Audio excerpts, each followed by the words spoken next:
plane taxied along the runway. I suppose it is natural that after 2 years of waiting, these last few minutes seem the longest. I'm dying of curiosity after all you have told me. Well, seeing is believing, and you haven't long to wait. I can hardly believe that Monique is really here at last. Jean, the passengers are leaving the plane. Ah, look, there's Monique. I'm going ahead to meet her.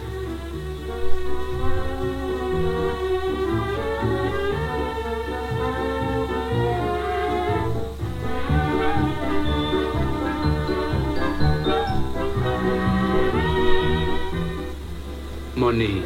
Jean, darling, it's wonderful to see you again. Come and meet my sister.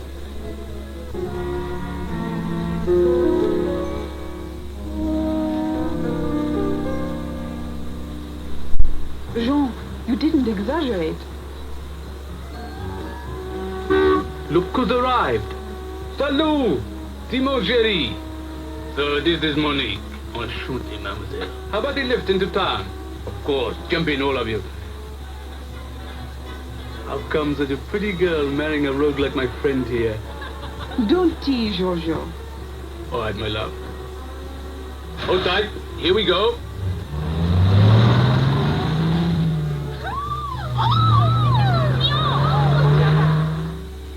Jean, have things changed very much under the new government? Oh, naturally they have, but so far there have been no drastic alterations to our way of life. The most important thing is, do you think you will be happy being here? I'm sure I will, Jean. Tomorrow we will start really showing you around. Now, Tunis is the capital. Like most towns and cities in North Africa, is divided into two parts. The modern European development is built alongside the original Medina, or Arab city. This is the Avenue Jules Ferry. I think you'll agree it compares favorably with your Champs-Élysées. In some ways it reminds me of Paris, with its gay flower stalls and busy traffic. Don't you think our policemen are smart? Very. And they look efficient, too.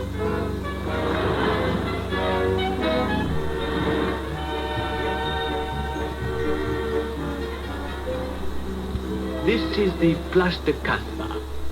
That modern Arabian building in front of you is the Ministry of Finance.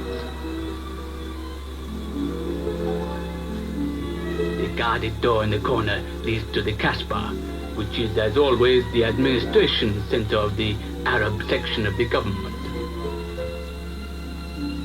When it came to sightseeing in Medina, it was my turn to show Monique around.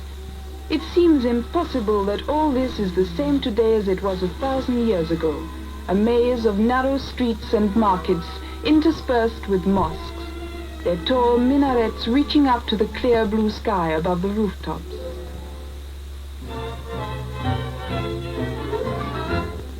What a strange idea, having a map on the wall. It must be very useful. More than useful, it's invaluable, for it gives you the names of all the narrow winding streets which make up the Medina. From past experience, I know that it is very easy to get lost here. Goodness, what an assortment! I've never seen so many colorful things. These apartment buildings are springing up everywhere. The very latest in design with every modern comfort.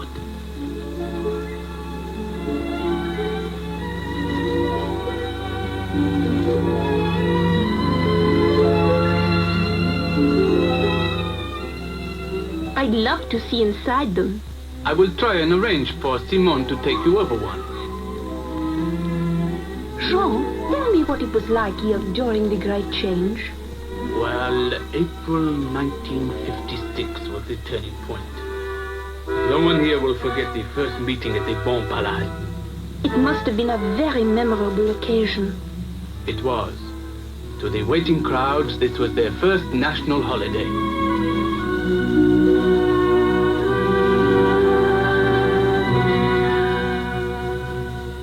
The delegates came from their districts to elect Habib Bourguiba as Prime Minister.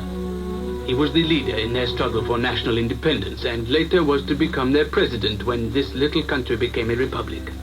Of course, the great event was witnessed by the ambassadors and representatives from all nations. Monsieur Sédou, the French ambassador, was given a special welcome. His tact and discipline had guided the transition from protectorate to nationhood. When the delegates had assembled, the Bey of Tunis arrived in his rightful position as head of the newly constructed nation.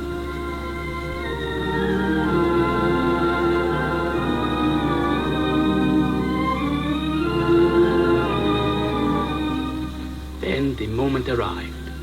Monsieur Bourguiba took his appointed place, and another page of freedom turned over in history.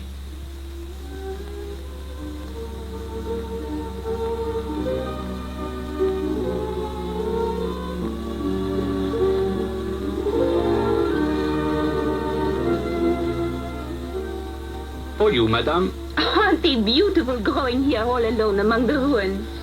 Tunisia has everything to offer. Beauty, romance, and something that appeals to many, antiquity. What greater contrast to life today than the ancient civilization of Carthage?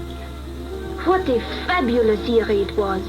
Even at school I was fascinated, never dreaming that someday I would be walking over the old roads, touching the remains of the houses and temples of that great Roman city.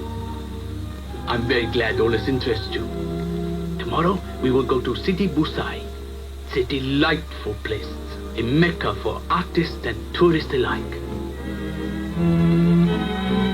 I'll take you to a charming little coffee house from which one has a magnificent view.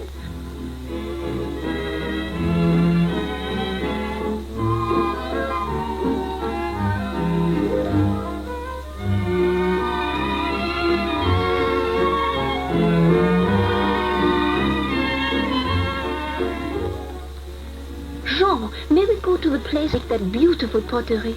Oh, you mean the bull? Yes, we'll go there now.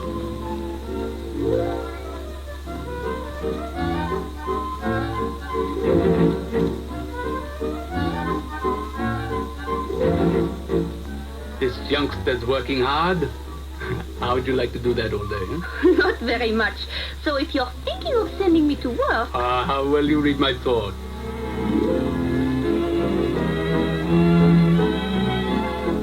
Jean, aren't the colors wonderful? They are. The clay comes from the same pits and kilns as those used by the ancient potters centuries ago.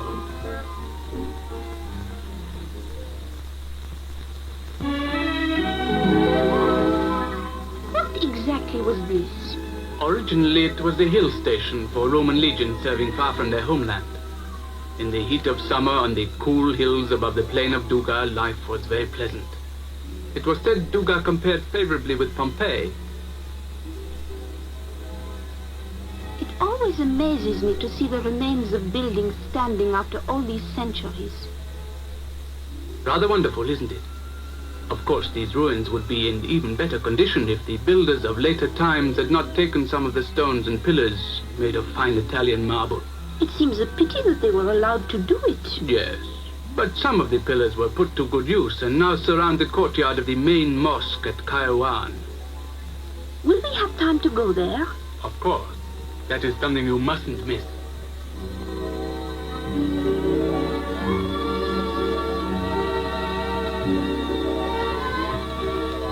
What did you say this town was called? Sousse. You'll see a lot of this because it's the nearest town to our farm.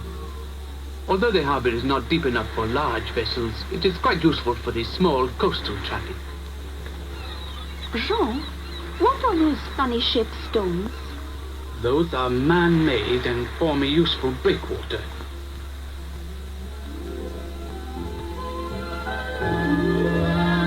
See what I mean about the old Arab city being walled off from the new town?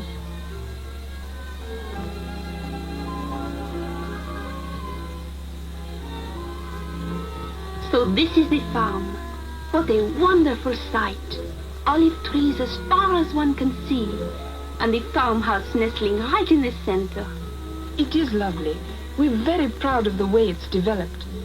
One day, Monique, you and Jean will live here. What are those houses over there? We built them for the farm workers. See, they even have their own mosque. All this must keep you very busy. It does. The oil we crush from the olives is exported all over Europe. October and November are our busiest months. Our produce goes in barrels to Sfax. I believe Jean is taking you there tomorrow. Sfax is an important deep-water port. From here are exported our phosphates and other minerals, also oil and dates.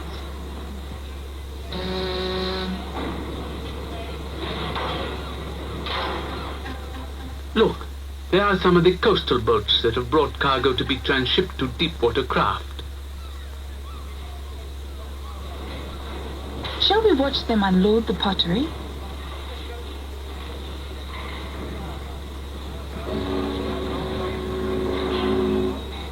Dozens and dozens of them, and most of them the same shape.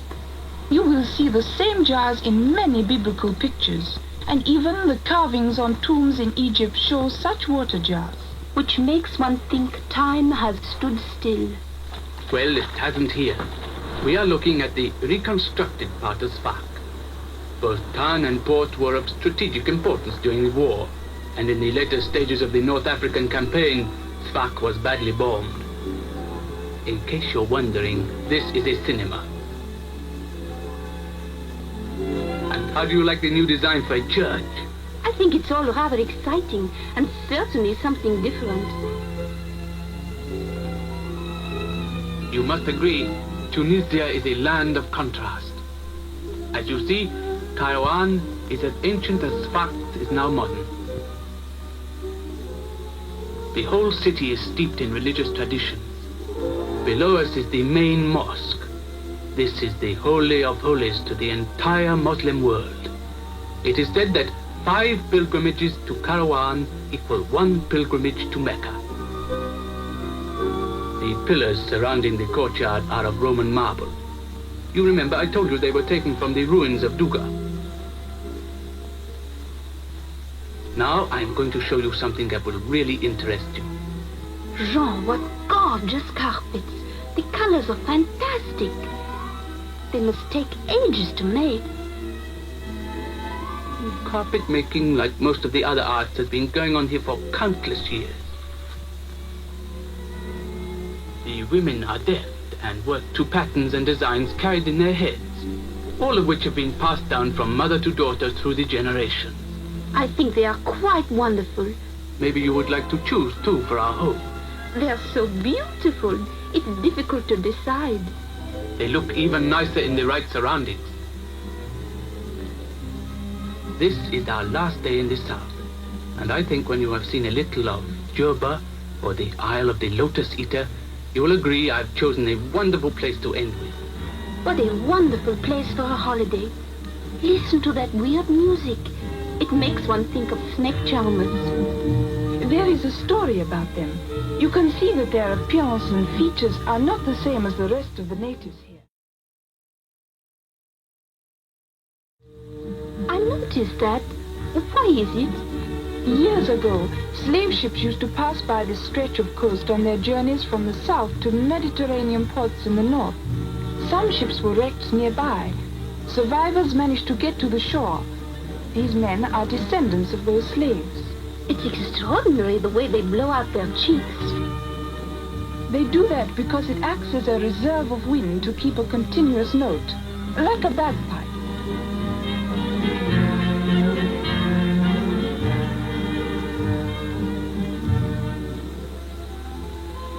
On the way back, I think it would be a good idea to stop at Gem and show Monique the Colosseum. It's been a wonderful day, Jean. In fact, a wonderful week. You are happy here? More happy than I imagined possible. I feel now that I can face the future with complete confidence.